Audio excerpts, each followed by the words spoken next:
maybe few days, weeks of what has already occurred here at the airport. So if you are traveling soon, hey, maybe even Thanksgiving, you could still feel the effects. Dana, back to you. Kelly, you're giving people anxiety, So we don't want me. that, Thank right? Get the drumstick. More on this. The points guy, Brian Kelly, in person. Nice to see you, sir. Hey. On screen, here we go. To date, cost of the shutdown in U.S. tourism. It's got a lot to do with air travel, right? $5.7 billion. Question to you.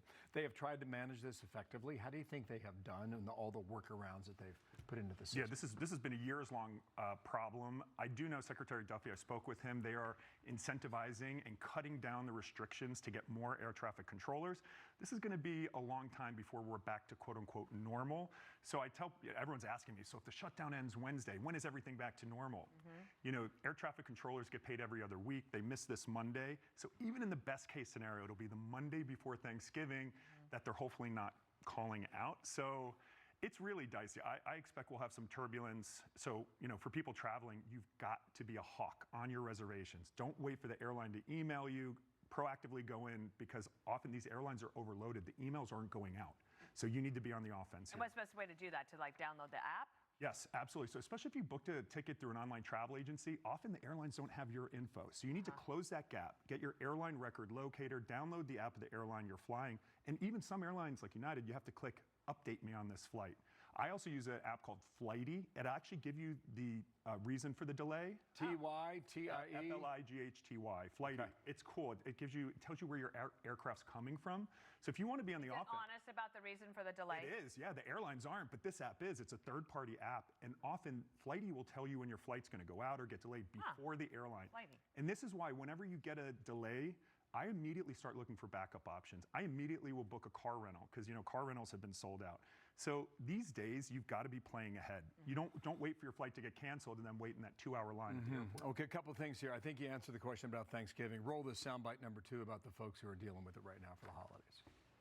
Oh man, I would not want to travel around Thanksgiving or Christmas with this going on. Hopefully it stops the delays and that things can ramp back up before the holiday season. We've been stuck here about maybe 2 days so far. So our flight was supposed to fly the day before yesterday, but they keep either pushing it back, delaying, or canceling it. I do not want to be one of them. You started the advice. Let's go ahead and get it. Here's your advice now how to tackle it, all right? Get to the airport earlier, all right? If your flight does not get canceled, I should say, right? Book nonstop flights or longer connections in order for a layover. Manage that. Prepare for a longer wait on the plane. Let me come back to that. Stay glued to the airline's app. You said that. Book with a credit card that has travel insurance, and use the TSA shortcuts. There's a lot there. Go ahead and tackle So first of all, TSA Touchless ID is a little-known TSA pre-check program that'll get you through a lot of top airports quicker. You need to sign up for it in your airport app. So Google that now. It's like the fastest. Is that like Amazon One with your palm? Exactly. Just Google, TSA Touchless ID. Also, book the first flight out. I know people are not morning people, but statistically, your chances of getting out on time increase dramatically the earlier in the day. In that credit card travel insurance, people don't realize the airlines owe you nothing but a refund if you choose not to fly. They're not going to reimburse you for hotels or the cruise you missed, but your credit card often will. So if you use a top travel credit card, the Sapphires, Amex Platinums, and you have to get a hotel, you have to get a rental car, submit a claim to your credit card company. So many people leave hundreds or thousands on the table, and you don't have to pay for this coverage. You just simply pay for the flight using that card. Oh, that's so interesting. So how do you know if your card has travel insurance? You should everyone right now, look at the credit cards you have and then just Google like Amex Platinum. It's called trip delay and cancellation. Can I ask you one last question? Because I do think this is a concern. Secretary Duffy on Sunday said that they used to have, before the shutdown, they were averaging 3 to 4 air traffic controller retirements a week. Now it is up to 15 to 20 per week.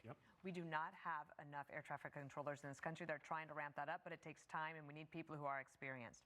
My concern, and I'm curious what you think, is this a longer term problem given this shutdown? Absolutely. We need better technology, too. I know part of the big, beautiful bill is redoing our infrastructure is horrible. You know, we had the Newark meltdowns this summer because air traffic controllers were going blind. And then they started calling out because they were so traumatized by being an air traffic controller, one of the most stressful jobs in the world, and laid on top of this really bad infrastructure. So that's going to take years. But recruiting, we definitely need to pay more and reduce the regulations to get qualified control. Well, if you're making a business trip, make it by Zoom instead of going to the airport. Yeah. That's the first thing. But a lot of people, like there's conventions that people are going to. Some of them are overseas, and that booth space